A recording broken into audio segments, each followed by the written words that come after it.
কাছে এই পেট নীতি দেখতে দেখতে দেখতে দেখতে এতই অতিষ্ঠ যে পেট নীতির হাত থেকে আমাদেরকে মুক্তি পেতে হবে। দেখেন, সরকারি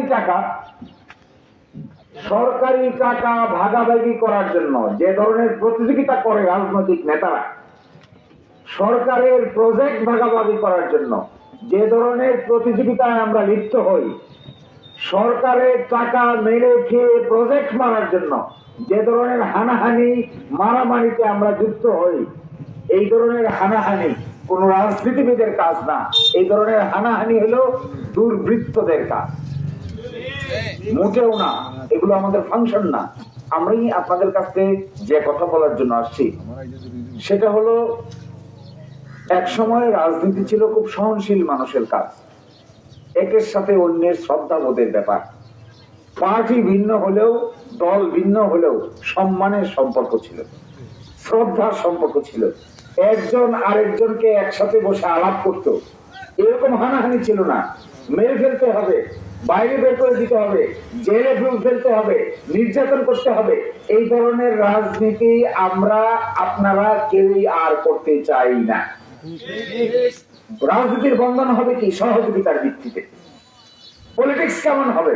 পলিটিক্স হবে একে অন্যকে কতটুকু সহযোগিতা করতে পারে, এইটাই হবে পলিটিক্সের ভিত্তি। আমি যদি পারি আপনাকে সহযোগিতা করার, আপনাকে করব। আপনি যদি পারেন আমাকে সহযোগিতা করার, আমাকে করবেন। আমরা সবাই মিলে যদি আরেকজনকে সহযোগিতা করতে পারি, তাকে করব। তা না করে তাকে জেলে পাঠাতে হবে, তাকে শিক্ষা দিতে হবে, তাকে আমার দল করে নাই দেখে মামলার আসামি বানাইতে হবে, আরে গ্রুপ করে দেখে তাকে মামলার আসামি বানিয়ে জেলে ফেলতে হবে। এইটার হয়ে গেছে রাজনৈতিক কালচার। এই রাজনৈতিক কালচারের জায়গা থেকে আমরা একটা মুক্তির আন্দোলন তৈরি করতে চাই। মুক্তির আন্দোলন। এই মুক্তির আন্দোলন কারা করবে? আপনি দেখেন, বিগত 2-3 বছর, 2-3-5 বছর পর পর 18 সাল, তার আগে ছিল 14 সাল, 18 সাল, তারপরে 24 সাল, মানুষ তার ভোটাধিকার প্রয়োগ করতে পারে না। আচ্ছা বলেন, রাজনীতির মূল কথা কি? জনগণ যাকে সাপোর্ট করবে সেই দেশ চালাবে, এটাই তো। জনগণ যাকে সাপোর্ট করবে না, সে কি করবে? সে বিরোধী দলে যাবে। আবার ইলেকশন হলে জনগণ তাকে সাপোর্ট করলে সে সরকার করবে। জনগণ যদি সাপোর্ট না করে তাহলে আবার বিরোধী দলে যাবে। তাহলে আমরা ইলেকশন করতে চাই না কেন? নির্বাচন, সঠিক নির্বাচন করতে চাই না কেন? জনগণের ইচ্ছা অনিচ্ছার মূল্য আছে না? জনগণের ইচ্ছা অনিচ্ছার দাম আছে না?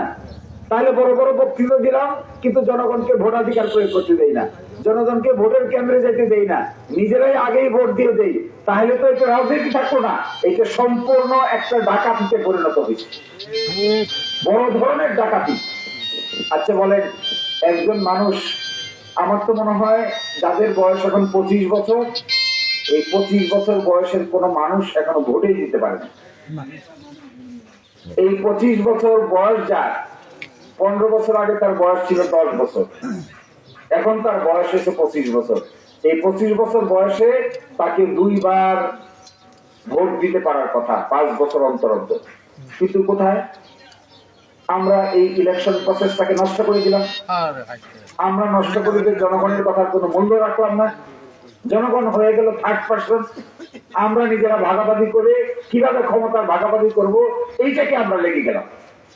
এতে কি দেশের সর্বশেষ পর্যায়ে দেশের লাভ হলো না লোকসান হলো? আজকে যে পরিস্থিতি তৈরি হয়েছে, এটা কি ভালো?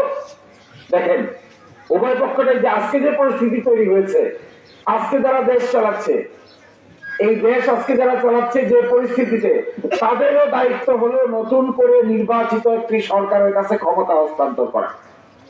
এই নির্বাচন হইতে হবে অবাধ, সুষ্ঠু, নিরপেক্ষ, সকলেই অংশগ্রহণ করতে পারবে এবং দল মত নির্বিশেষে সকল ব্যক্তি নির্বাচনে অংশগ্রহণ করবে। আপনি ঠিক করবেন কাকে ভোট দেবেন, আপনি ঠিক করবেন কাকে ভোট দেবেন না। এই জনগণের এই ক্ষমতা যদি না থাকে, তাহলে রাজনীতির কোনো মানে হয় না। আপনাদের যদি কোনো ক্ষমতা না থাকে, 5 বছর পরে একজন রাজনৈতিক নেতার সামনে সবচেয়ে বড় পরীক্ষা হলো ভোট। এমনি তো অনেক বড় বড় কথা বলা যাবে, কিন্তু ভোটে আসলে পরে মানুষ সাপোর্ট করে কিনা, এইটাই মূল বিবেচ্য বিষয়। এই বিবেচ্য বিষয়ের জায়গায় এসে আমরা কিন্তু ভোট করতে চাই না। আমরা সবসময় টেবিলের নিচে দিয়ে আলাপ আলোচনা করে ক্ষমতায় যেতে চাই। এইটা কোনো সুস্থ রাজনৈতিক প্রতিযোগিতা নয়। অনেক লম্বা কথা বলে সন্ধ্যা হয়ে যাচ্ছে, আমি আপনাদের সময় নষ্ট করব না, কিন্তু একটা কথা বলার জন্য আমি আসছি। সেই কথাটা হলো, আমরা অন্তত পক্ষে বাংলাদেশের যেখানে যাই হোক না কেন, অন্তত পক্ষে এই দিরাই সাল্লাকে কেন্দ্র করে আমরা এক নতুন ধরনের রাজনৈতিক মডেল গড়ে তুলতে চাই। এই নতুন ধরনের রাজনৈতিক মডেলে যে যে দলেই হন না কেন, যে যে দলের সমর্থক হন না কেন, যে যে পার্টিকেই সাপোর্ট করেন না কেন, কেউ যদি ভালো কাজ করতে চায়, কেউ যদি উত্তম কাজ করতে চায়, কেউ যদি ন্যায়ের পক্ষে থাকতে চায়, অন্যায়ের বিরুদ্ধে থাকতে চায়, সকলকে নিয়েই আমরা এই নতুন রাজনীতি গড়ে তুলতে চাই। এই রাজনীতিতে কোনো পার্থক্য থাকবে না কে হিন্দু কে মুসলমান। এই রাজনীতিতে কোনো পার্থক্য থাকবে না কে ধনী কে গরিব। এই রাজনীতিতে কোনো পার্থক্য থাকবে না কার কোথায় বাড়ি। এই রাজনীতিতে কোনো পার্থক্য থাকবে না কে কত বেশি সম্পদশালী আর কে কত বেশি অসম্পদশালী।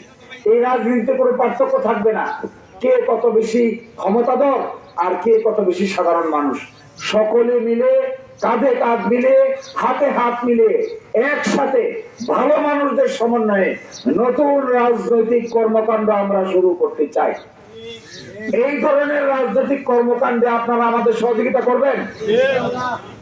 আমি কিন্তু কোন দুর্বৃত্তায়নের সহযোগিতা চাইব না। দেখেন, হযরতে আলী রাদিয়াল্লাহু তাআলা আনহু যখন খলিফা ছিলেন, তখন তিনি বলতেন যে এই যে আমি আলী অর্ধ পৃথিবীর অধীশ্বর, আমিও যদি অন্যায় কাজ করি তাহলে আমাকেও হাত তুলে দাঁড় করিয়ে বিচারের সম্মুখীন করবেন। আমরা এখন রাজনীতিবিদদের বিচারের সম্মুখীন করতে পারি না।